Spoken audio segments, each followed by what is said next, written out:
शांति।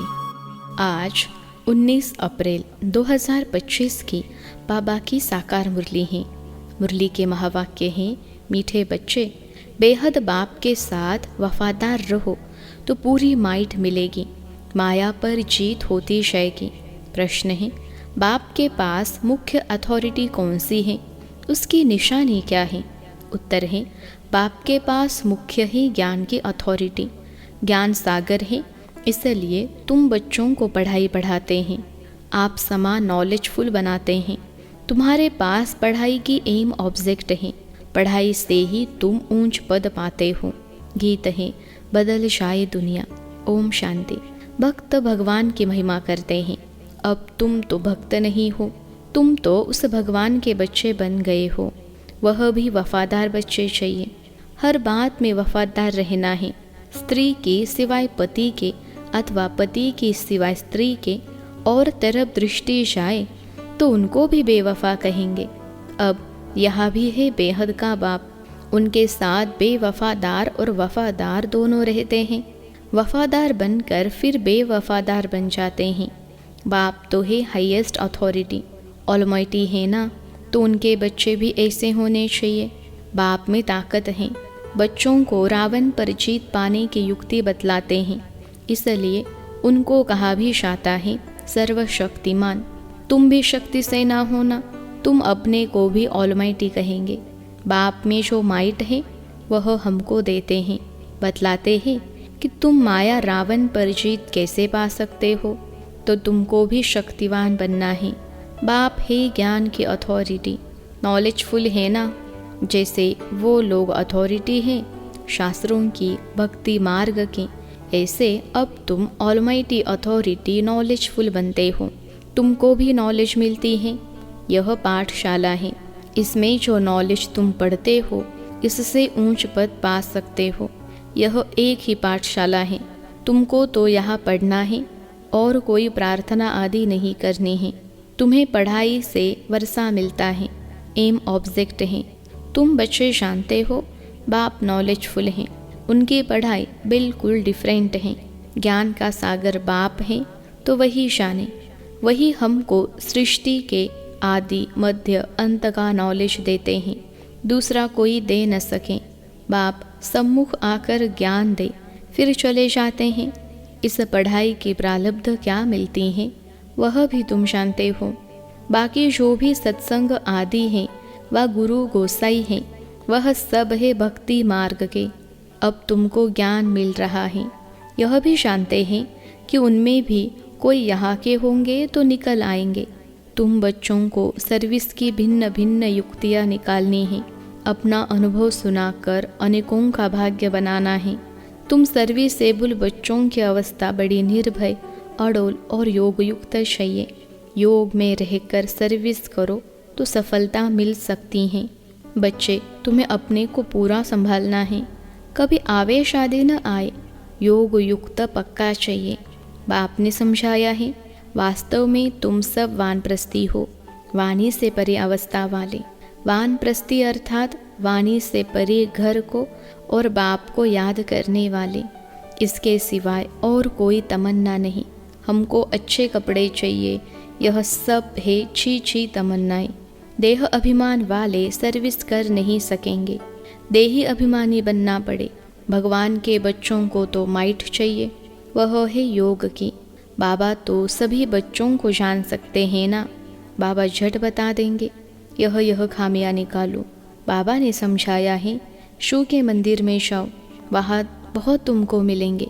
बहुत है जो काशी में जाकर वास करते हैं, समझते हैं काशीनाथ हमारा कल्याण करेगा। वहाँ तुमको बहुत ग्राहक मिलेंगे, परंतु इसमें बड़ा शुरूढ़ बुद्धि यानी होशियार बुद्धि चाहिए। गंगा स्नान करने वालों को भी जाकर समझा सकते हैं। मंदिरों में भी जाकर समझो। गुप्त वेश में जा सकते हो। हनुमान का मिसाल वो हो तो वास्तव में तुम ना। जुत्तियों में बैठने की बात नहीं है, इसमें बड़ा समझू सयाना चाहिए। बाबा ने समझाया है, अभी कोई भी कर्मातीत नहीं बना है, कुछ न कुछ खामियां ज़रूर हैं। तुम बच्चों को नशा चाहिए कि यह एक ही हट्टी है जहाँ सबको आना है। एक दिन यह सन्यासी आदि सब आएंगे। एक ही हट्टी है तो जाएंगे कहाँ। जो बहुत भटका हुआ होगा उनको ही रास्ता मिलेगा और समझेंगे यह एक ही हट्टी है। सबका सदगति दाता एक बाप है ना। ऐसा जब नशा चढ़े तब बात है। बाप को यही होना है ना। मैं आया हूँ पतितों को पावन बनाए, शांतिधाम सुखधाम का वर्षा देने। तुम्हारा भी यही धंधा है, सबका कल्याण करना है। यह है पुरानी दुनिया। इनकी आयु कितनी है थोड़े टाइम में समझ जाएंगे। यह पुरानी दुनिया खत्म होनी है। सभी आत्माओं को यह बुद्धि में आएगा नई दुनिया की स्थापना हो तब तो पुरानी दुनिया का विनाश हो। आगे चल फिर कहेंगे बरोबर भगवान यहाँ है। रचयिता बाप को ही भूल गए हैं। त्रिमूर्ति में शिव का चित्र उड़ा दिया है तो कोई काम का नहीं रहा। रचयिता तो वह है ना। शिव का चित्र आने से क्लियर हो जाता है ब्रह्मा द्वारा स्थापना। प्रजापिता ब्रह्मा होगा तो जरूर बीके भी होने चाहिए। ब्राह्मण कुल सबसे ऊंचा होता है, ब्रह्मा की औलाद है। ब्राह्मणों को रचते कैसे है यह भी कोई नहीं जानते। बाप ही आकर तुमको शूद्र से ब्राह्मण बनाते हैं। यह बड़ी पेचीली बातें हैं। बाप जब सम्मुख आकर समझाए तब समझे। जो देवताएं थे वह शूद्र बने हैं। अब उन्हों को कैसे ढूंढे, उसके लिए युक्तियाँ निकालनी हैं। जो समझ जाए यह बीके का तो भारी कार्य है। कितने पर्चे आदि बांटते हैं। बाबा ने एरोप्लेन से पर्चे गिराने लिए भी समझाया है। कम से कम अखबार जितना एक कागज हो उसमें मुख्य पॉइंट सीढ़ी आदि भी आ सकती हैं। मुख्य है अंग्रेजी और हिंदी भाषा तो बच्चों को सारा दिन ख्याल रखनी चाहिए। सर्विस को कैसे बढ़ाए यह भी जानते हैं। ड्रामा अनुसार पुरुषार्थ होता रहता है। समझा जाता है यह सर्विस अच्छी करते हैं, इनका पद भी ऊंच होगा। हर एक एक्टर का अपना पार्ट है, यह भी लाइन ज़रूर लिखनी है। बाप भी इस ड्रामा में निराकारी दुनिया से आकर साकारी दुनिया का आधार ले पाड़ बजाते हैं। अभी तुम्हारी बुद्धि में है कौन कौन कितना पाड़ बजाते हैं, तो यह लाइन भी मुख्य है, सिद्ध कर बतलाना है। यह सृष्टि चक्र को जानने से मनुष्य स्वदर्शन चक्रधारी बन चक्रवर्ती राजा विश्व का मालिक बन सकते हैं। तुम्हारे पास तो सारी नॉलेज है ना। बाप के पास नॉलेज है ही गीता की, जिससे मनुष्य नर से नारायण बनते हैं। फुल नॉलेज बुद्धि में आ गई तो फिर फुल बादशाही चाहिए। तो बच्चों को ऐसे ऐसे ख्याल कर बाप की सर्विस में लग जाना चाहिए। जयपुर में भी यह रूहानी म्यूजियम स्थायी रहेगा। लिखा हुआ है इनको समझने से मनुष्य विश्व का मालिक बन सकते हैं। जो देखेंगे एक दो को सुनाते रहेंगे। बच्चों को सदा सर्विस पर रहना है। मम्मा भी सर्विस पर है, उनको मुकर्रर किया था। यह कोई शास्त्रों में है नहीं कि सरस्वती कौन है। प्रजापिता ब्रह्मा की सिर्फ एक बेटी होगी क्या? अनेक बेटियां अनेक नाम वाली होंगी ना। वह फिर भी अडॉप्ट थी, जैसे तुम हो। एक हेड चला जाता है तो फिर दूसरा स्थापन किया जाता है। प्राइम मिनिस्टर भी दूसरा स्थापन कर लेते हैं। एबल समझा जाता है तब उनको पसंद करते हैं। फिर टाइम पूरा हो जाता है तो फिर दूसरे को चुनना पड़ता है। बाप बच्चों को पहला मैनर्स यही सिखलाते हैं कि तुम किसका रिगार्ड कैसे रखो। अनपढ़े जो होते हैं उनको रिगार्ड रखना भी नहीं आता है। जो शास्त्री तीखे हैं तो उनका सबको रिगार्ड रखना ही है। बड़े का रिगार्ड रखने से वह भी सीख जाएंगे। अनपढ़े तो बुद्धू होते हैं। बाप ने भी अनपढ़ों को आकर उठाया है। आजकल फीमेल को आगे रखते हैं। तुम बच्चे जानते हो हम आत्माओं की सगाई परमात्मा के साथ हुई है। तुम बड़े खुश होते हो। हम तो विष्णुपुरी के मालिक जाकर बनेंगे। कन्या का बिगर देखे भी बुद्धियोग लग जाता है ना। यह भी आत्मा शांति है। यह आत्मा और परमात्मा की सगाई वंडरफुल है। एक बाप को ही याद करना पड़े, वह तो कहेंगे गुरु को याद करो, फलाना मंत्र याद करो। यह तो बाप ही सब कुछ है। इन द्वारा आकर सगाई कराते हैं। कहते हैं मैं तुम्हारा बाप भी हूँ, मेरे से वर्षा मिलता है।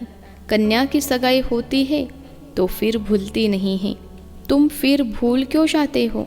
कर्मातीत अवस्था को पाने में टाइम लगता है। कर्मातीत अवस्था को पाकर वापिस तो कोई जा न सके। जब साजन पहले चले फिर बारात जाए, शंकर की बात नहीं, शू की बारात है। एक है साजन, बाकी सब है सजनिया। तो यह है शू बाबा की बारात। नाम रख दिया है बच्चे का, दृष्टांत दे समझाया जाता है। बाप आकर गुलगुल बनाए सबको ले जाते हैं। बच्चे जो काम चिता पर बैठ पतित बन गए हैं, उनको ज्ञान चिता पर बिठाए गुलगुल बनाकर सभी को ले जाते हैं। यह तो पुरानी दुनिया है ना। कल्प कल्प बाप आते हैं, हम छी छी को आकर गुलगुल बनाए ले जाते हैं। रावण छी छी बनाते हैं और शिव बाबा गुलगुल बनाते हैं। तो बाबा बहुत युक्तियाँ समझाते रहते हैं। अच्छा, मीठे मीठे सिखिलते बच्चों प्रति माता पिता बाप दादा का याद प्यार और गुड मॉर्निंग। रूहानी बाप की रूहानी बच्चों को नमस्ते। हम रूहानी बच्चों की सिखिलते रूहानी माता पिता बाप दादा को याद प्यार, गुड मॉर्निंग और नमस्ते बाबा नमस्ते। धारणा के लिए मुख्य सार पहली पॉइंट है, खाने पीने की 6 तमन्नाओं को छोड़ देही अभिमानी बन सर्विस करनी है। याद से माइंड यानी शक्ति ले निर्भय और अड़ोल अवस्था बनाने हैं। दूसरी पॉइंट है, जो पढ़ाई में तीखे होशियार हैं उनका रिगार्ड रखना है। जो भटक रहे हैं उनको रास्ता बताने की युक्ति रचनी है। सबका कल्याण करना है। आज का वरदान है, अपने महत्व व कर्तव्य को जानने वाले सदा जागती ज्योत भव। अपने महत्व व कर्तव्य को जानने वाले सदा जागती ज्योत भव। विश्लेषण है, आप बच्चे जग की ज्योति हो। आपके परिवर्तन से विश्व का परिवर्तन होना है।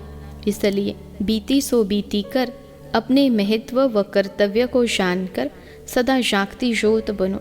आप सेकंड में स्व परिवर्तन से विश्व परिवर्तन कर सकते हो। सिर्फ प्रैक्टिस करो। अभी अभी कर्मयोगी, अभी अभी कर्मातीत स्टेज। जैसे आपकी रचना कछुआ सेकंड में सब अंग समेट लेता है, ऐसे आप मास्टर रचता समेटने की शक्ति के आधार से सेकंड में सर्व संकल्पों को समाकर एक संकल्प में स्थित हो जाओ। आज का स्लोगन है, लवलीन स्थिति का अनुभव करने के लिए स्मृति विस्मृति की युद्ध समाप्त करो। लवलीन स्थिति का अनुभव करने के लिए स्मृति विस्मृति की युद्ध समाप्त करो। मातेश्वरी जी के मधुर महावाक्य है, आधा कल्प ज्ञान ब्रह्मा का दिन और आधा कल्प भक्ति ब्रह्मा की रात।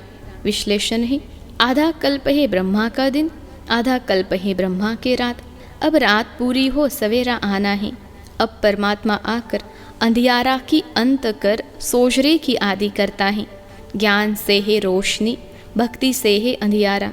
गीत में भी कहते हैं, इस पाप की दुनिया से दूर कहीं ले चल, चित चैन जहाँ पावे। यह है बेचैन दुनिया जहाँ चैन नहीं है। मुक्ति में न है चैन न है बेचैन। सतयुग त्रेता है चैन की दुनिया, जिस सुख धाम को सभी याद करते हैं। तो अब तुम चैन की दुनिया में चल रहे हो। वहाँ कोई अपवित्र आत्मा जा नहीं सकती। वह अंत में धर्मराज के डंडे खाए कर्म बंधन से मुक्त हो शुद्ध संस्कार ले जाते हैं, क्योंकि वहाँ न अशुद्ध संस्कार होते न पाप होता है। जब आत्मा अपने असली बाप को भूल जाती है तो यह भूल भुलैया का अनादि खेल हार जीत का बना हुआ है। इसलिए अपन इस सर्वशक्तिवान परमात्मा द्वारा शक्ति ले विकारों के ऊपर विजय पहन 21 जन्मों के लिए राज्य भाग्य ले रहे हैं। अच्छा, ओम शांति। अव्यक्त इशारे, कंबाइंड रूप की स्मृति से सदा विजयी बनो। मुझ रूह का करावन हार वह सुप्रीम रूह है। करावन हार के आधार पर मैं निमित्त करने वाला हूँ। मैं करनहार, वह करावन हार है। वह चला रहा है, मैं चल रहा हूँ। हर डायरेक्शन पर मुझ रूह के लिए संकल्प, बोल और कर्म में सदा हजूर हाजिर हैं। इसलिए हजूर के आगे सदा मैं रूह भी हाजिर हूँ। सदा इसी कंबाइंड रूप में रहो।